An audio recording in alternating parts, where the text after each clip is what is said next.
¿Qué tal, chicos? ¿Cómo están? Muy buenos días. Qué gusto saludarlos en esta nueva edición del curso de literatura y de razonamiento verbal. Iniciando ya esta tercera semana de clases, es muy importante recordarles el trabajo que venimos haciendo, ¿no? Lo que primero estamos desarrollando fundamentalmente es un repaso histórico de la literatura universal, ¿no es cierto? Empezando por los conceptos básicos de literatura que ya hemos visto como géneros literarios y figuras literarias, hasta llegar al tema del día de hoy, ¿no es cierto? Que es el Renacimiento europeo.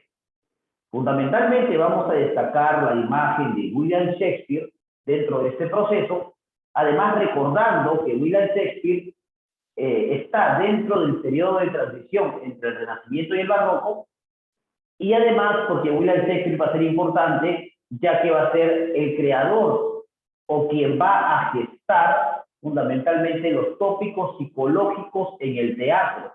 Lógicamente que ya Esquilo lo había hecho, había trabajado, había humanizado el teatro, había, digamos, racionalizado el teatro, pero lo que va a hacer William Shakespeare es tipificar a los personajes dentro del teatro, ¿no? Eso es lo más importante dentro de Shakespeare. Y también vamos a fundamentalmente trabajar en el lado de la razonamiento verbal la extrapolación, que son fundamentalmente tipos de preguntas que se denominan proyectivas, ¿no? Porque lo que tratan de hacer fundamentalmente es poner situaciones o casos similares al entendimiento o al proceso del propio texto o al sentido del propio texto que se nos está dando a conocer. Entonces, de acuerdo a estas condiciones, vamos a trabajar, así que espero que por favor prestes mucha atención y que no te vayas a olvidar de ningún detalle, ¿no? Que es lo más importante en este caso, cuando hablemos de la literatura fundamentalmente del Renacimiento. ¿Ya? Vamos a compartirles entonces la pantallita y vamos a establecer este trabajo, ¿correcto? Vamos a hablar del Renacimiento europeo y fundamentalmente te hago recordar que esta clase está dirigido para ustedes chicos de quinto año de secundaria del Colegio GUNI en Cañete, ¿correcto? Es importante recordarles cómo fundamentalmente se elabora este proceso del Renacimiento que tiene como cuna Italia, ¿no? El Renacimiento surge en Italia en el siglo XV y va a durar hasta el siglo XVI, ¿correcto? Precisamente para hablar de Renacimiento hay que analizar la palabra Renacimiento como tal. ¿Qué es el Renacimiento, no? El Renacimiento no es otra cosa que fundamentalmente el renacer de lo clásico, ¿no? Se va a tocar fundamentalmente tópicos del clasicismo grecolatino y además fundamentalmente se va a dar a conocer, ¿no es cierto?, conceptos claros y básicos, ¿no?, como algunos tópicos que se van a trabajar dentro del arte, ¿no? El Deus ex machina, o por ejemplo, el Carpe Diem, o por ejemplo el Beatus Il, algunos tópicos importantes que se van a emplear dentro de este Renacimiento y que parten de la concepción de la literatura griega y de la literatura romana, ¿no es cierto? O latina. Bueno, el Renacimiento es una corriente, ¿no es cierto?, artística que surge en Europa, que va a surgir en Italia en el siglo XV, como respuesta al decadentismo y al oscurantismo intelectual de la Edad Media, ¿no es cierto? Dentro del Renacimiento se va a dar un perfeccionamiento de ciertas condiciones importantes que tienen que ver fundamentalmente con el hombre, ¿no? El hombre vuelve a ser el centro del universo y Dios queda al margen de los acontecimientos y de esta renovación intelectual europea, ¿cierto? Después de más o menos 10 siglos de oscurantismo, o sea, más o menos 1000 años, porque ese es el periodo que dura la Edad Media, del siglo V al siglo XV, ¿no es cierto?, se va a dar inicio a esta renovación cultural que se va a desarrollar en Europa fundamentalmente en la Edad Moderna, ¿no?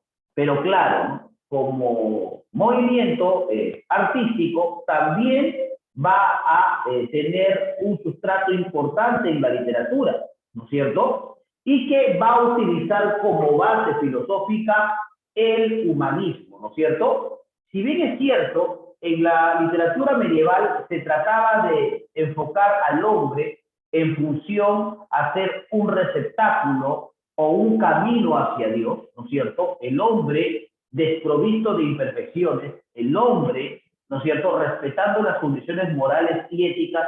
En la edad moderna, el hombre se puede equivocar y puede ser arrastrado fundamentalmente por sus pasiones, pero aún así sigue siendo importante, ¿no es cierto?, para la visión y para las condiciones identitarias de la Europa moderna, ¿no? Eso va a ser importante. Ahora, aparece el Renacimiento fundamentalmente como reacción a la Edad Media y al decadentismo de la Edad Media, ¿no? Fundamentalmente es eso. Y también reacciona contra su pensamiento, porque si el pensamiento de la Edad Moderna va a ser fundamentalmente el humanismo, se va a oponer este humanismo, esta Edad Moderna, este Renacimiento a la literatura medieval, a la Edad Media, se va a oponer también a la base filosófica que es el escolastismo, ¿no? Y se llama Renacimiento fundamentalmente porque hay una renovación de lo clásico, ¿no? Es como un volver a nacer de lo clásico. Fundamentalmente es eso, ¿no? Entonces, para hablar de la Edad Moderna, hay que hablar fundamentalmente del fracaso de las cruzadas, ¿no?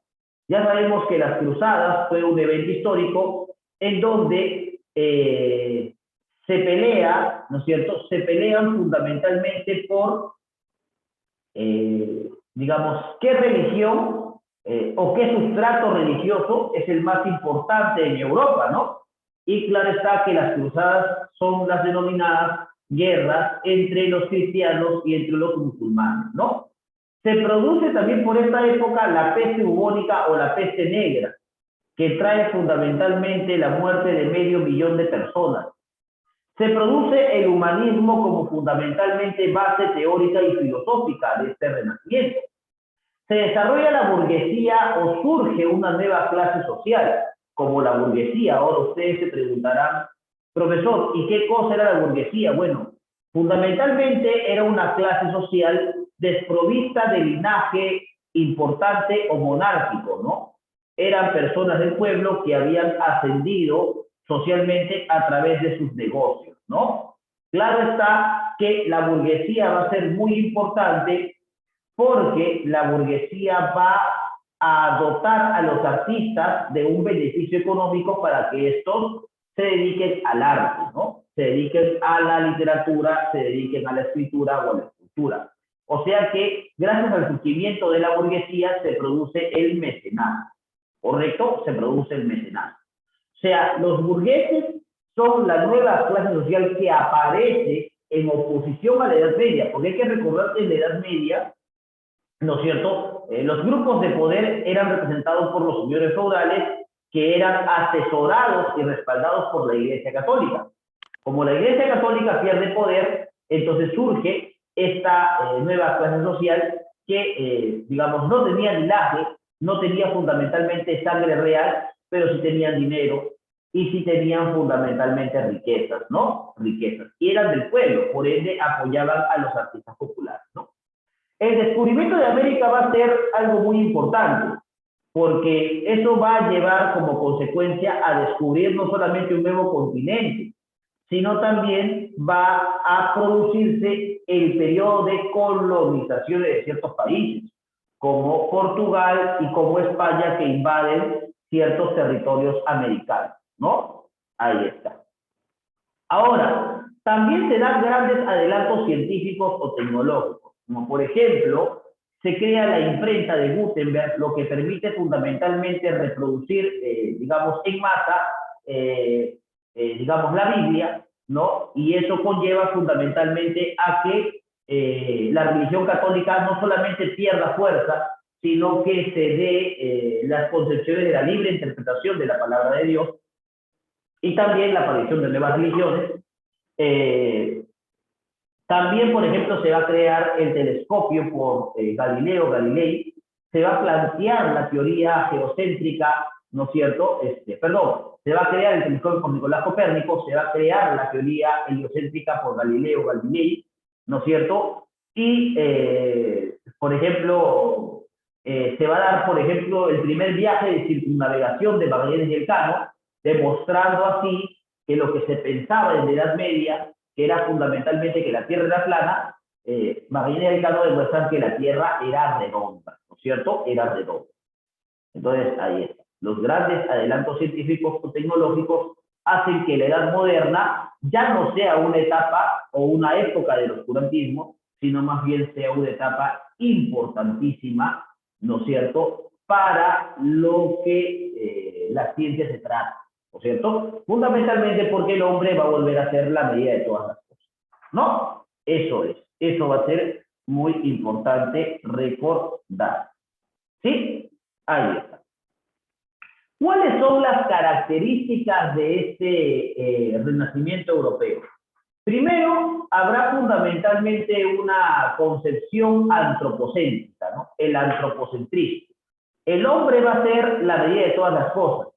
Y el hombre no va a ser un ser perfecto, como se pensaba en el Renacimiento. Ustedes se acuerdan cuando vimos a Dante Alighieri, que se creía que la mujer era fundamentalmente la máxima expresión, ¿no es cierto?, de la creación divina, ¿no? Era la dona angelicata, era como el ángel terrenal, ¿no es cierto? En este caso, en el Renacimiento, se va a expresar al hombre fundamentalmente por una condición inmediata, ¿no? El hombre se deja arrastrar por sus pasiones, porque el hombre es un ser pasional, ¿no es cierto? Y claro, ese antropocentrismo que también se solía utilizar en la edad grecolatina, ¿no es cierto? Te hago recordar fundamentalmente que en la época grecolatina, ¿no es cierto?, los escritores clásicos hasta asimilaban a los dioses griegos en forma de hombre, ¿no? Y además los dioses eran seres imperfectos, se dejaban arrastrar por sus pasiones. Entonces vuelve el antropocentrismo. Es una literatura fundamentalmente racional, porque hay un culto a la razón. Algo muy importante también que imitan o copian de la literatura grecolatina, ¿no? Ahora, existe la simetría entre el fondo y la forma, una condición también manifiesta, ¿no es cierto?, de la literatura grecolatina. Influencia o revaloración de la cultura grecolatina, ¿no es cierto?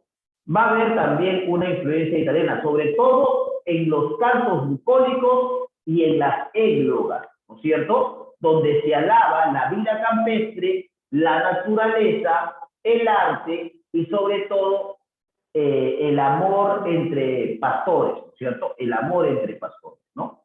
Entonces, va a haber una crítica sutil y humorística al medioevo y fundamentalmente las obras literarias de esta época van a estar representados por tópicos clásicos, ¿no? Como el locus amenus o el lugar ameno, el beatus il, que es dichoso aquel, el carpe diem, que es vive el momento, goza el instante, tópicos que provienen de la literatura griega y romana, ¿no? Los temas más importantes de este renacimiento, como hablamos de la exaltación de las emociones y los sentimientos del hombre europeo de la época, que se está produciendo o que se está influenciando a través de esos cambios que está padeciendo este continente, va a desarrollar temas como el amor, la naturaleza y el destino, ¿no?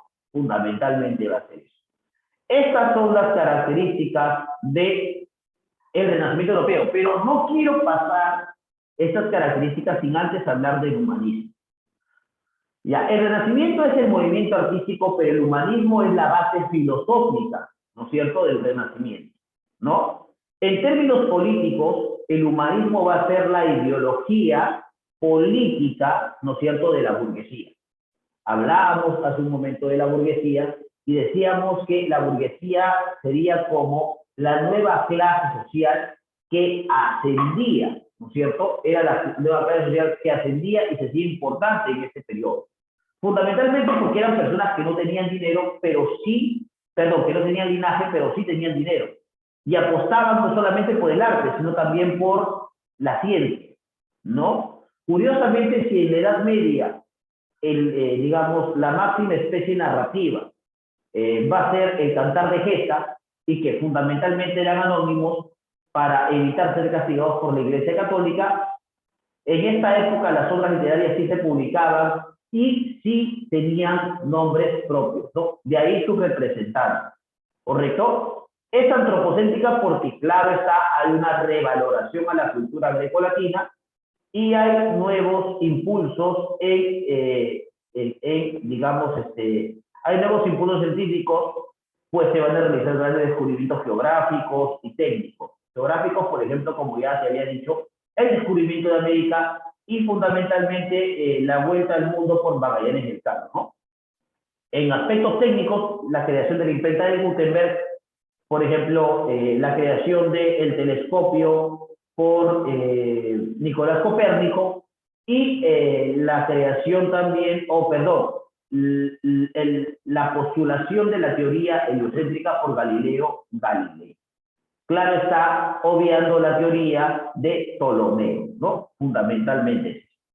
Ahora, ¿cuáles son los representantes que vamos a encontrar en el Renacimiento? Bueno, va a ser importante hablar que el Renacimiento surge en Italia en el siglo XV. Claro que entre los más representativos, digamos, entre los más representativos autores italianos de la época, vamos a encontrar a Ludovico Ariosto con su obra Orlando Furioso. Vamos a encontrar también a Torcuato Tasso con Jerusalén Liberada. Y cómo no, vamos a encontrar a Nicolás Maquiavelo con su famosa obra El Príncipe.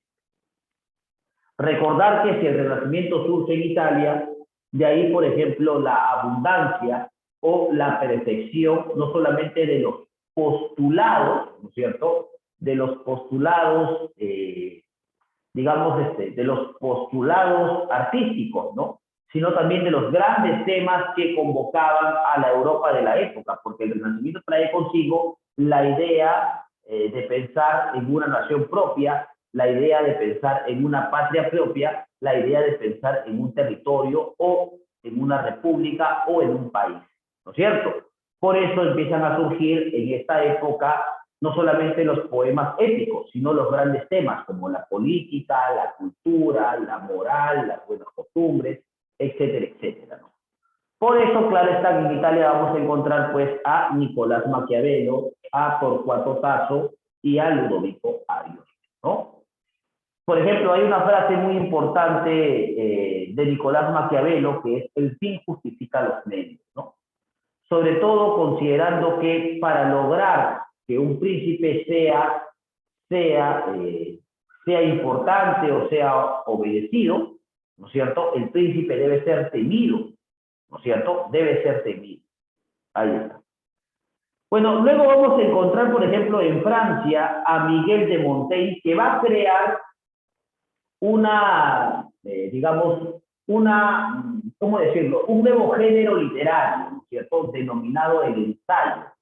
El ensayo donde se va a dar a conocer fundamentalmente las reflexiones filosóficas que tenían los autores de la época, ¿no?, Miguel de Montaigne con sus ensayos. Vamos a encontrar también en España, ¿no es cierto?, un renacimiento, pero bastante raro, porque este renacimiento, ¿no es cierto?, es un renacimiento que, a diferencia de Europa, se oponía al pensamiento o a las ideas medievales. El Renacimiento en España todavía tenía algunos conceptos medievales, ¿no?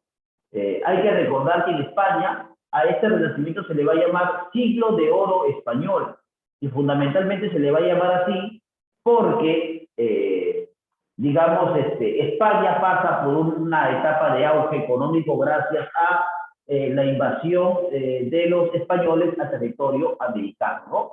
En España vamos a encontrar no solamente a Garcilaso, de la Vega con sus églogas, ¿no es cierto? No solamente vamos a encontrar a Garcilaso como representante de la escuela italiana, ¿no es cierto?, sino también vamos a encontrar a Fray Luis de León con Oda a la vida retirada, ¿no es cierto? Ahora, En Portugal, por si acaso, vamos a encontrar también a Luis Vaz Caboy, ¿no es cierto? Con su famosa novela Las Luciadas o Os Luciadas, ¿no? Y en Inglaterra vamos a encontrar, ¿no es cierto?, una época muy importante, también denominada la época isabelina o la época victoriana, ¿no es cierto? La época isabelina o la época victoriana. Aquí vamos a encontrar a Tomás Moro con Utopía, vamos a encontrar a Francis Bacon con el Novum Organum, y vamos a encontrar pues a William Shakespeare, o también denominado el Cisne de Avon, ¿cierto? Con diferentes obras, ¿no? Shakespeare fue el máximo exponente del teatro inglés, sobre todo porque va a ser muy bueno para plantear tragedias y también plantear comedias, ¿no? Va a ser un buen dramaturgo. Primero fue actor y antes de actor fue poeta, ¿no? Por eso es que los diálogos dentro de las obras dramáticas de Shakespeare, sobre todo los diálogos que se producen entre los personajes, son bastante versísticos y bastante poéticos. ¿Ah? Por si acaso. Entonces, vamos a hablar fundamentalmente que en Inglaterra va a surgir William Shakespeare, ¿no es cierto? Que nace en Avon en 1564 y va a morir en Londres en 1616. ¿Correcto? Va a morir en Londres en 1616. Sí, como te decía antes de iniciar con la clase, este es un autor que está en un periodo de transición. Está entre el Renacimiento y el Barroco, ¿cierto? Está entre el Renacimiento y el Barroco, ¿no? Hay que recordar ese proceso. Ahora, es importante recordar que Shakespeare, ¿no es cierto?, va a ser de familia acomodada. Sin embargo, claro, va a ser de familia acomodada, ¿no es cierto?, pero no va a tener dinero, ¿no? Es de esas grandes familias que tenían linaje, pero no dinero. Entonces, bueno, fundamentalmente, ¿no es cierto?, para tratar de subsistir o tratar de representar su arte, ¿no es cierto?, sin tener que pasar peripecias, va a contraer matrimonio con Anne Hathaway, ¿no es cierto?, una mujer que le llevaba 10 años, ¿no? De hecho, gracias a ella va a tener a sus hijos, pero, ¿no es cierto?, pronto se va a separar, ¿no? ¿Por qué? Porque claro está que Shakespeare no se veía fundamentalmente como, no se veía como un padre de familia, como un hombre normal, sino más bien se veía cercano a las artes, ¿no? Shakespeare es considerado como el padre del teatro inglés, ¿no? Va a recrear obras ya existentes. Eso quiere decir que Shakespeare no crea sus obras. Lo que va a hacer es perfeccionar las obras que ya existían. Sobre todo va a tomar fundamentalmente cuentos europeos que habían pasado al olvido. Lógicamente que él los va a dramatizar y les va a dar una mayor importancia. Va a fundamentar un teatro variado porque fundamentalmente, así como era bueno para la tragedia, también va a ser bueno para el planteamiento de comedia. Y también para los dramas históricos como Ricardo III, ¿no? Va a haber un dominio fundamental del lenguaje, ¿no es cierto? Y va a crear arquetipos de pasiones humanas. ¿Por qué no decirlo? Va a crear un teatro más bien con tópicos psicológicos, ¿no? Fundamentalmente va a ser eso. Por ejemplo, es importante recordar que primero Shakespeare va a ser poeta, ¿no es cierto? De hecho, esa idea de la poesía no la va a olvidar porque también se va a ver en sus obras dramáticas algo de la lírica, ¿no es cierto? Algo de la poesía, ¿sí? Ahora, por ejemplo, ¿cuáles son los arquetipos de pasiones que crea Shakespeare, no?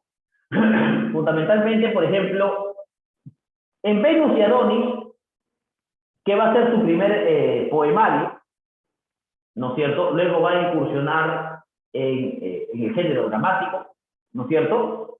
Vamos a hallar fundamentalmente una idea del amor que expresa el yo poético, ¿no es cierto? El amor no correspondido, ¿no?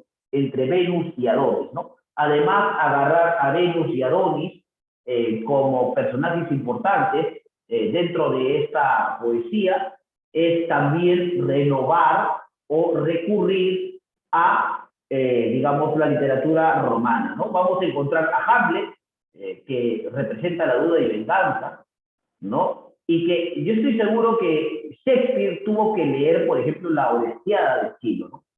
Para haber escrito Hamlet, ¿no? O haber adaptado Hamlet a, digamos, a esta situación, ¿no? Encontramos a Macbeth, que es la ambición, al rey Lear, que representa el amor filial, a Otelo, que representa los celos, y el mercader de Venecia, que representa la avaricia. Por eso es que se dice que Shakespeare va a crear caracteres humanos y es donde los personajes que se representan van a establecer una lucha de pasión. Por ejemplo, en Romeo y Julieta vamos a destacar el amor juvenil, ¿no? Eso es lo que vamos a tratar el día de hoy, pues eso es lo que vamos a fundamentalmente plantear. Ahora, Shakespeare va a ser importante porque va a presentar variedad en el teatro, ¿no? En este caso, por ejemplo, va a ser un maestro en la comedia como en la tragedia. Ahora, sus personajes van a ser aristócratas, ¿no? Personas que tienen dinero, ¿no? O que fundamentalmente parten de un linaje interesante, ¿no? Y, como todos sabrán, él recrea obras ya existentes, ¿no? Él no crea los asuntos de sus obras, ¿no? Sus obras fueron tomadas de fuentes ajenas, de cuentos en desuso, pero este les va a dar calidad, ¿no? Fundamentalmente les va a dar calidad. Ahora, ¿no es cierto? Nacimiento. Ahora, este es muy importante, ¿no?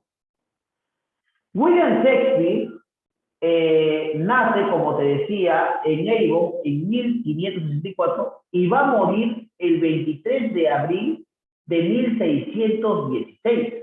O sea, nace el 23 de abril de 1564 y va a morir el 23 de abril de 1616. Esta fecha es muy importante porque en la literatura universal van a morir tres personalidades en esta misma fecha.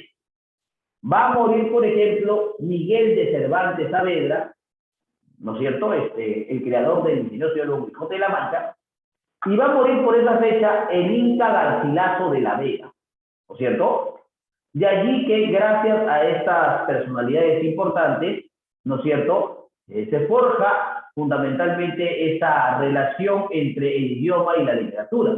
Por eso, cada 23 de abril se celebra el Día del Idioma, el Día fundamentalmente de las letras, o también el Día de la Bibliodiversidad, ¿no? Como algunos manifiestan o le llaman, ¿no? ¿Listo? Eso va a ser muy importante recordar. Vamos a hablar de Romeo y Julieta, ¿cierto? Vamos a hablar de Romeo y Julieta. Romeo y Julieta, ¿no es cierto?, pertenecen al género dramático. La especie fundamentalmente va a ser la tragedia, ¿no es cierto? La tragedia que va a abordar la vida de estos jóvenes. Los temas son la pasión juvenil truncada por la muerte. Se va a producir luchas políticas basado en el cuento Los amantes de Verona de Matteo Bandelli. Y los escenarios van a ser Verona y Mantua. Vamos a hablar de 5 actos y todo pasa en 4 días. Con esta idea desmitificamos, por ejemplo, a estas personas que quieren tener un amor como el de Romeo y Julieta, ¿no? Hay que considerar que en 4 días mueren 5 personas, ¿no? Y que además lo que se sabe es que Romeo tenía 16 años mientras que Julieta tenía 13. O sea, era un amor juvenil, como se dice, ¿no? Entonces, ahí está. Ahora, claro está que hay otros temas que abordan la obra Romeo y Julieta, como, lógicamente, las luchas políticas, ¿no? Hablamos del autoritarismo del príncipe Scalus, ¿no es cierto? El amor por conveniencia entre, fundamentalmente, el querer casar a Julieta con Paris, ¿no? Y la lucha entre familias, ¿no? Que fundamentalmente es lo que pasa dentro de la obra Romeo y Julieta, ¿no? Bueno, por si no se acuerdan, Romeo no siempre amó a Julieta, ¿no es cierto? Romeo, ¿no es cierto?, conoce a Julieta en el baile en el Palacio de los Capuletos. De hecho, Romeo es montesco y Julieta es un Capuleto. Dos familias que se van a odiar mucho en Verona, ¿no es cierto? En esta región, estas familias durante años se van a odiar. Sin embargo, antes de conocerse, Romeo estaba, ¿no es cierto?, fundamentalmente enamorado, ¿no es cierto? Estaba fundamentalmente enamorado, ¿no es cierto?, estaba enamorada fundamentalmente de Selene, ¿no es cierto? Entonces, para olvidarse, los amigos de Romeo, ¿no es cierto?, que son fundamentalmente eh, Teobaldo, ¿no es cierto? Y otro amigo más le dicen, oye Romeo, vamos a esta fiesta, nos han invitado. Romeo no sabía que esa fiesta era organizada por los Capuletos. Y entonces es una fiesta de máscaras, ¿no? Todos utilizaban en ese tiempo no una máscara completa, sino un antifaz, utilizaban un traje de gala, ¿no? Entonces, en esta fiesta que se celebra, una fiesta de 15 años, Romeo se enamora de Julieta, pero se enamora fundamentalmente de su imponencia, de lo que es Julieta. Y Romeo termina por olvidar ese amor que tenía anteriormente, ¿no? Entonces, Romeo se enamora de Julieta en esta fiesta y ellos van a continuar sus encuentros furtivos en el jardín de los Capuletos. Sin embargo, ¿no es cierto? Hay que recordar que el único que apoyaba esta relación era Fray Lorenzo, ¿no es cierto? Fray Lorenzo. Entonces, el único aliado en esta relación ilegal, como se quiere llamar, es fundamentalmente Fray Lorenzo. Fray Lorenzo planea, ¿no es cierto? No solamente planea no solamente ayudar a los jóvenes a concretar su amor, sino que a través de la unión, Fray Lorenzo piensa en que va a ayudar a que las familias se reconcilien, ¿no es cierto? Entonces, ¿qué va a ocurrir, no? Fray Lorenzo va, digamos, a planear la boda de Julieta y de Romeo. Antes de que se llegue a concretar eso, frente al Palacio de los Capuletos, ¿no es cierto? Esteban va a ofender, ¿no es cierto?, a Mercucio. Esteban, amigo de Romeo, junto con Teobaldo, ¿no es cierto? Perdón, Esteban va a ofender, ¿no es cierto?, digamos, a Teobaldo, primo de Julieta. Ahora, ¿por qué interviene Teobaldo? Porque Teobaldo se ha dado cuenta que Romeo estaba coqueteando con su prima, ¿no? Teobaldo es primo de Julieta, en plena fiesta. Claro está que cuando Teobaldo le va a reclamar a Romeo, Mercucio y Esteban se van a meter. En este caso, vamos a ver cómo Esteban va a defender a Romeo, mientras que Romeo también trata de darle su posición, ¿no? Decirle fundamentalmente que nadie puede impedir esa relación, mientras que lo que va a ocurrir es que en esta riña, Teobaldo va, digamos, a matar a Mercucio. Y para defenderse, ¿no es cierto? Y para defender a Romeo, para cobrar venganza de la muerte de su amigo, ¿no? Entonces Romeo va a matar a Teobaldo. La primera muerte. Fray Lorenzo, enterándose de estas condiciones, lo que va a hacer fundamentalmente es acelerar el casamiento con Julieta, ¿no? Fray Lorenzo va a casar a escondidas en el claustro de un monasterio, los va a casar a ambos jóvenes, mientras que el príncipe Escalus va a decidir, ¿no es cierto?, que Romeo, que ha sido el que ha matado a Teobaldo y el que ha originado estas muertes, se retire de Verona y viaje a Mantua, sea desterrado. Entonces, claro está que el destino de Julieta, ¿no es cierto?, es el arreglo matrimonial. Se debe casar con el primo del príncipe Escalus, denominado o llamado Paris, ¿no es cierto? ¿Qué va a ocurrir? ¿No es cierto? Va a ocurrir que Fray Lorenzo va a planear una idea para que Romeo no solamente sea perdonado, sino que las familias acepten, ¿no? La unión de estos dos jóvenes. ¿Y cómo se va a producir eso? Bueno, eso se va a producir gracias a que Fray Lorenzo le aconseja a Julieta que ella se haga pasar por muerta, ¿no? Y que para ello debe beber una especie de pócima que le ayude a dormir profundamente, ¿no?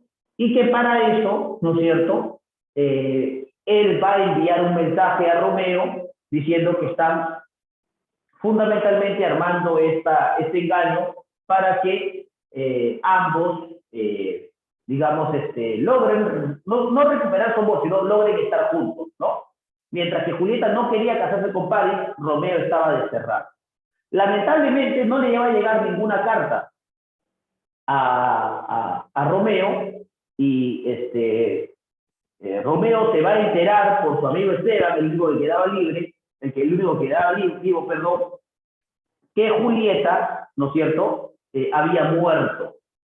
Entonces Romeo, desesperado, ¿no es cierto?, y olvidando la prohibición del príncipe Escalus, va a viajar a nuevamente Verona, ¿no es cierto?, y va a encontrar a Paris, ¿no es cierto?, el prometido de Julieta, digamos, en las puertas del claustro, ¿no? Mientras que Julieta estaba acostada ya después de haber bebido la pócima, ¿no es cierto?, con las manos cruzadas y con una daga encima, ¿no? Esa daga representaba fundamentalmente el arma más preciada de la familia, ¿no? Entonces, claro está que Romeo, para ver a Julieta, se va a tener que enfrentar, no a Paris, ¿no? Entonces, ¿qué va a pasar? Bueno, entre ambos va a haber una disputa de espada y Romeo va a ganar la batalla, va a ganar la contienda, ¿no es cierto?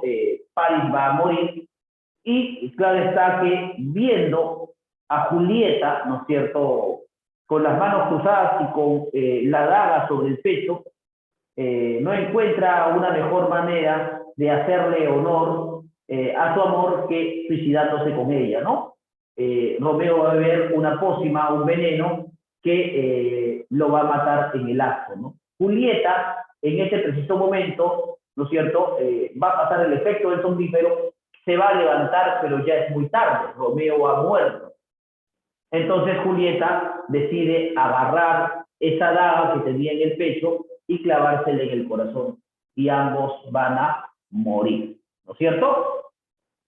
Fray Lorenzo decide contar a las familias todo lo que está ocurriendo o todo lo que ha pasado.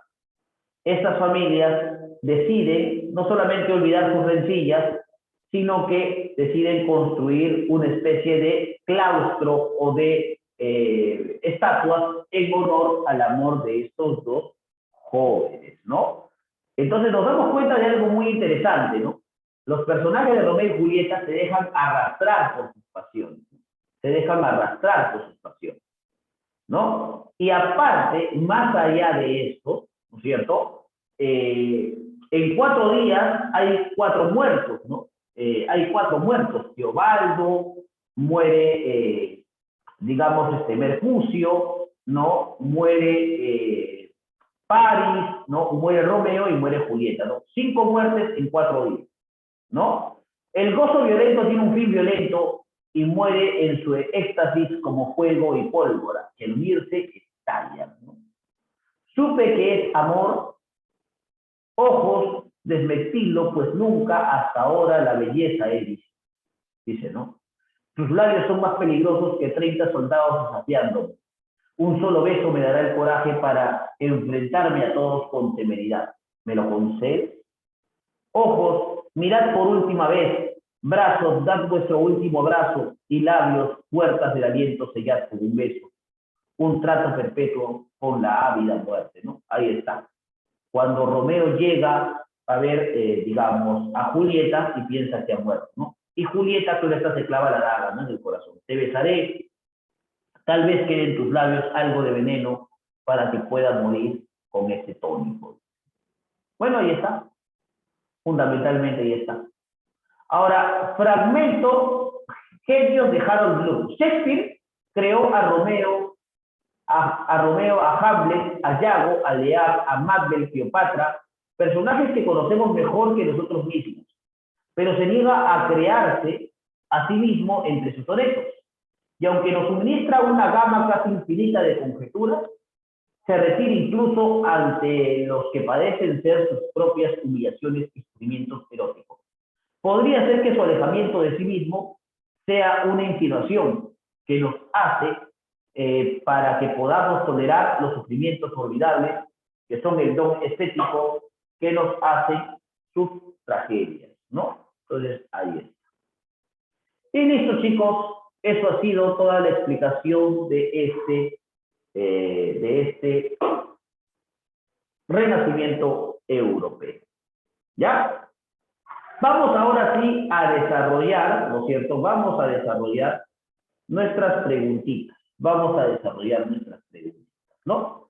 Aquí, por ejemplo, algunas escenas de Romeo y Julieta, ¿no? Vamos a ver, muchachos, vamos a responder como corresponde. A ver, dice, elija las características que corresponden al Renacimiento europeo. Surgió en Italia en respuesta al pensamiento medieval, por supuesto. Se utilizó con base ideológica del humanismo, por supuesto. Rescató principalmente el afán didáctico grecolatino. El afán didáctico, hubo un antropocentrismo y una exaltación a la naturaleza, sí. Entonces creo que es 1, 2 y 4, ¿eh? Alternativa A. Principalmente el fin didáctico no se da en el Renacimiento, se da en el neoclasicismo, ¿correcto? No en el Renacimiento. A ver, sobre la producción teatral de William Shakespeare. Sobre la producción teatral de William Shakespeare. A ver, marca verdadero o falso. Se enmarca entre el Renacimiento y el Barroco, verdadero. Sus obras son temáticamente originales, falso. Combina elementos trágicos y cómicos, verdadero. Expresa un escepticismo en sus desenlaces. Creó algunos personajes arquetípicos, sí. Por eso la respuesta es verdadero, ¿no es cierto? Falso, verdadero, ¿no es cierto? Verdadero, verdadero. Alternativa C, la respuesta. Mira, coro. En la hermosa Verona, donde ponemos nuestra escena, dos familias semejantes en dignidad inician una nueva discordia por un antiguo agravio. Esa es una parte de Romeo y Julieta, ¿no? En que sangre de ciudadanos mancha manos de ciudadanos. De las pacíficas entrañas de estos dos enemigos nace una pareja de amantes de mala estrella, cuyas desventuras y lamentables catástrofes sepultan en su muerte la discordia de sus padres. El terrible desarrollo de su amor, marcado por la muerte y larga cólera de sus padres, que solo pudo suprimir el final de sus hijos, forman ahora el tráfico de 2 horas de nuestra escena. Dice, ¿no? De nuestra escena. Dice, con respecto al fragmento anterior, corresponde al inicio de la obra Romeo y Julieta. Elija la alternativa correcta. Por respuesta por el coro se deduce que es un drama renacentista. El coro participa como personaje y testigo de la representación. Se detalla el motivo por qué surgió el odio entre aquellas familias. Acá dice, ¿no? De las fatídicas entrañas de dos enemigos nace una pareja de amantes de mala estrella, cuyas desventuras y lamentables catástrofes sepultan en su muerte la discordia de sus padres, ¿no? Terrible desarrollo de su amor marcado por la muerte y larga cólera de sus padres que solo pudo suprimir el final de sus hijos. El odio entre las familias ha ocasionado varias muertes en Verona. Donde ponemos nuestra escena, dos familias semejantes en dignidad inician una nueva discordia por un antiguo agravio, en que sangre de ciudadanos mancha manos de ciudadanos. Puede ser, ¿no? El odio de las familias ha ocasionado varias muertes en Verona. Puede ser, porque eso lo dice, ¿no? ¿Se deduce que es un drama renacentista? No. El coro participa como personaje y testigo de la representación. ¿Se detalla el motivo por qué surgió el odio entre las familias? No. Yo creo que es la D. El odio entre las familias ha ocasionado varias muertes en Verona. ¿no? Porque dice acá, ¿no? En que sangre de ciudadanos mancha manos de ciudadanos. Ahí está. Eso. Julieta, ¿quién es el que le sigue ahí? ¿El que no bailaba? Ama, no lo sé. Julieta, ve a preguntar su nombre. Si está casado, mi tumba ha de ser mi lecho de matrimonio. Mi tumba ha de ser lecho de matrimonio. Se llama Romeo y es un montesco, el hijo único de vuestro gran enemigo. Mi único amor surge de mi único odio. Le vi demasiado pronto sin conocerlo y le conozco demasiado tarde. Extraño nacimiento del amor, que queda amar a mi enemigo peor. Dice, no. A partir del fragmento anterior de la obra Romeo y Julieta, William Shakespeare marca la alternativa incorrecta. Romeo y Julieta se conocieron en una fiesta. Sí. Se emplea la prosa con elementos de la poesía. Ahí está. Sí. Romeo es el primero de quien Julieta se ha enamorado. Julieta descubre las malas intenciones de los Montesco. No. Eso no dice. Alternativa D. Alternativa D. En la tragedia Romeo y Julieta de William Shakespeare, dos importantes familias, los Capuletos y los Montesco, se enfrentan por el poder. Romeo, quien se ha prendado de Julieta, deberá enfrentarse a duelo con Teobaldo por causa de la muerte de Mercucio. Al batirse, Romeo muestra que un amor incondicional por su amada Julieta, un temor insospechado por el duelo a librar, un gran sentimiento de lealtad por su amigo o una gran inquietud por la muerte de Mercucio. Romeo, quien se ha prendado de Julieta, deberá enfrentarse en duelo a Teobaldo. Claro, yo creo que es fundamentalmente un amor incondicional por su amada Julieta, ¿no? Ahí está. Vamos a esta pregunta. Dice, Romeo, querida Julieta, ¿por qué sigue siendo tan bella? He de creer que el incorpóreo genio de la muerte está enamorado y que está flaco y que ese flaco monstruo aborrecido te guarde aquí en lo oscuro para que seas su amante. Por miedo de eso, quiero quedarme siempre contigo, sin volver jamás a marchar de este palacio de noche sombría. Aquí me he de quedar con Gusano, que son tus camareras. Aquí podré mi descanso eterno y sacudiré el yugo de las estrellas enemigas, quitándolo de esta carne harta del mundo. Del fragmento anterior de la obra Romeo y Julieta se puede inferir que el protagonista acude a despedirse de Julieta antes de partir a su destierro en Mantua. No, manifiesta su deseo de suicidarse ante el supuesto cadáver de Julieta. Puede ser. ¿Sabe que Julieta no está muerta? No. Exalta la belleza de Julieta y la compara con la belleza de la muerte. No. Manifiesta su deseo de suicidarse ante el supuesto cadáver de Julieta. Ahí está. Eso es. Aquí algunas preguntas que también van a ser importantes y que creo que tú puedes desarrollarlas, pero te voy a ayudar solamente en estas tres primeras. ¿Ya?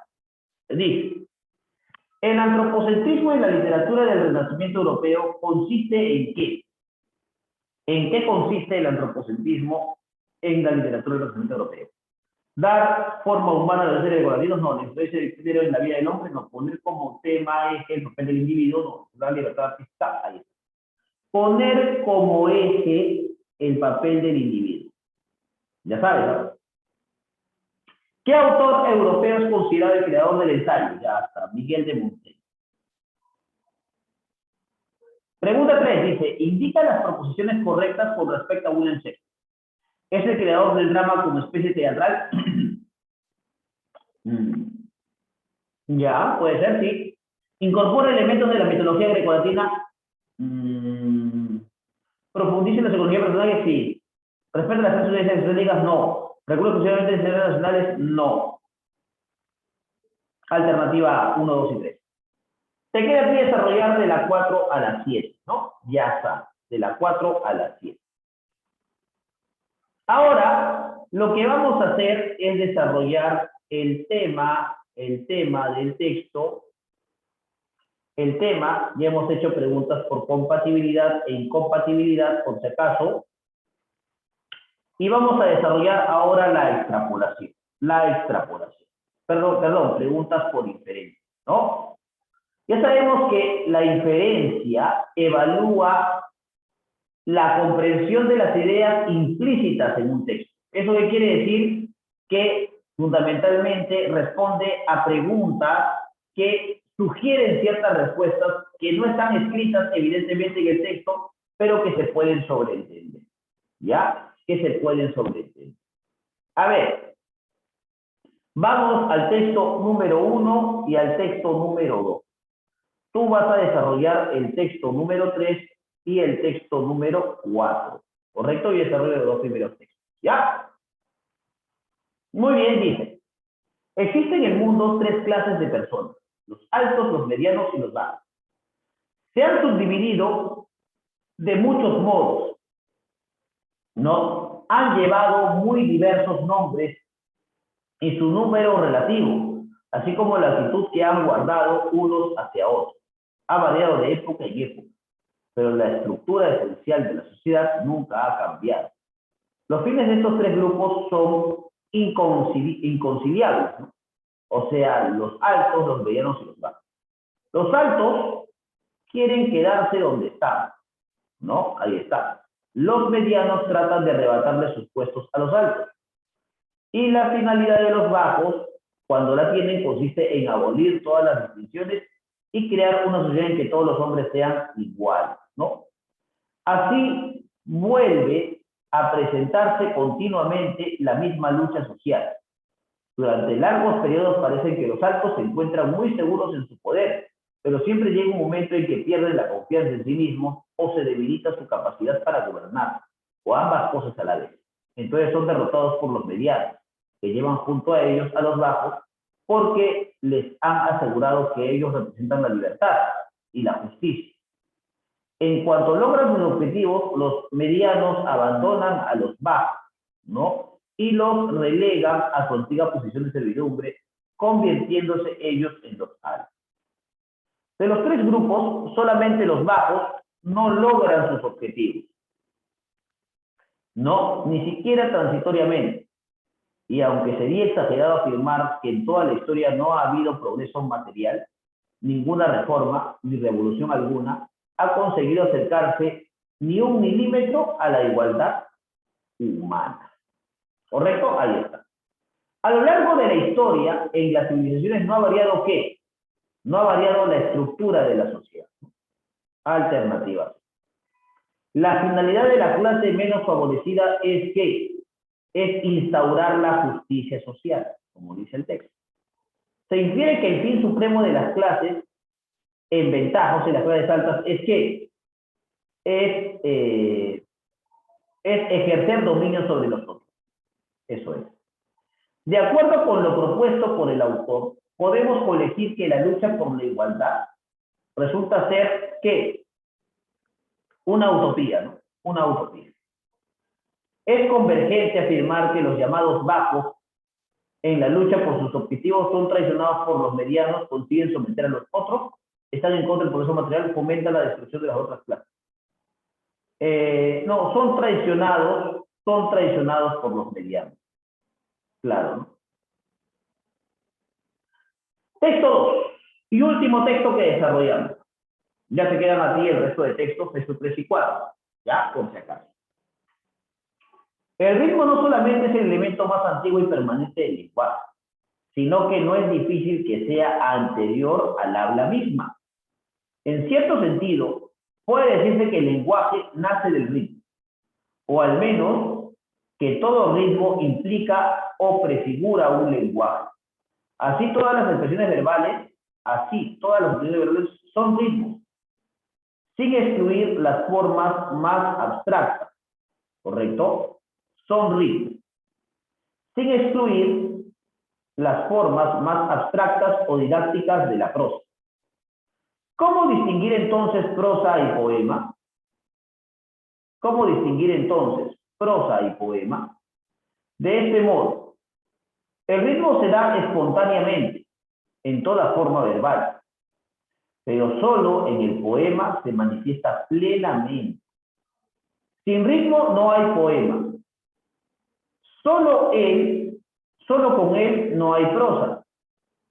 El ritmo es condición del poema. ¿Ves?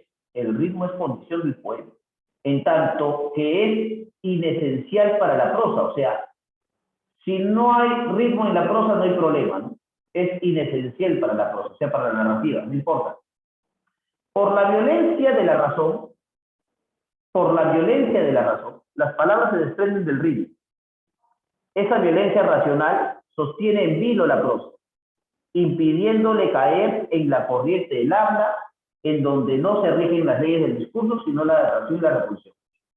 Mas este desarraigo nunca es total, porque entonces el lenguaje se extinguiría, y con él el pensamiento mismo. El lenguaje, por propia inclinación, tiende a ser ritmo, como si obedeciesen a una misteriosa ley de gravedad. Las palabras vuelven a la poesía espontáneamente. En el fondo de toda prosa circula más o menos adelgazada por los exigentes discursos, la invisible corriente rítmica. Claro, imperceptible en todo caso. Que el pensamiento, en la medida en que es lenguaje, cubre la misma fascinación. Deja al pensamiento en libertad. Divagar es regresar al ritmo, ¿no? Las razones se transforman en correspondencia, los silogismos en analogías y la marcha intelectual en fluir de imagen. Pero el prosista busca la coherencia y la claridad conceptual. Por eso resiste a la corriente rítmica. El prosista resiste a la corriente rítmica, que fatalmente tiende a manifestarse en imágenes y no en fondo. ¿Está? Octavio Paz, prosa y verso. El enunciado que mejor resume la lectura es: el prosista se resiste, no. El ritmo, que es inherente a toda forma verbal, resulta esencial para la poesía, pero no para la prosa. Puede ser esa. Todas las palabras siguieron una extraña, no. El ritmo se da esporádicamente, no. La respuesta es la B. No hay de otra, la B. El término adelgaza, mira, dice, más o menos adelgaza por las exigencias del discurso. Disminuida. Dice, en el fondo toda prosa circula más o menos adelgazada por las exigencias, ¿no? Del discurso, adelgazada. O sea, disminuida. Una idea contraria a lo manifestado por el autor es que es posible admitir válidamente que el lenguaje que hablamos ha sufrido el ritmo. Sí. Las palabras, si son violentadas por la razón, pueden llegar a desprenderse del ritmo. Sí. Las palabras siempre vuelven al ritmo, ya que ese es esencial para la prosa. Sí. Los poetas no son buenos lectores de poesía ni de otro tipo de obras literarias. Eso no se dice. Alternativa D. 8 dice: se infiere que si alguien escribe un sesudo tratado científico, no podrá sustraerle el empleo del ritmo, aun cuando no repare en ello. Querrá conscientemente salir del ritmo, solo podrá alejarse del ritmo si los silogismos, podrá traducirlo, no. No podrá sustraerle el empleo del ritmo. No habrá ritmo, pues, un tratado científico. A diferencia de lo que sucede con la prosa, el poema suele caer en las fuentes conceptuales siguiendo las leyes métricas, ¿no? Utiliza el pensamiento para poder regresar a la calidez del ritmo, eso sí. Muy bien, excelente, muchachos. Ya sabes, así que te queda el texto 3 y el texto número 4 para que lo puedas hacer. La idea es que practiques, ¿ya? La idea es que practiques, fundamentalmente es eso. No te olvides algo muy importante. Después de escuchar este video, te voy a compartir las fichas para que puedas desarrollar. Recuerda que las fichas sirven como reemplazo de, fundamentalmente, tus notas de tarea. Así que practica, por favor, y recuerda que en el examen te va a venir comprensión de lectura, por si acaso, no te olvides, ¿ya? Nos vemos entonces, que tengas un buen día, chao, hasta la próxima semana.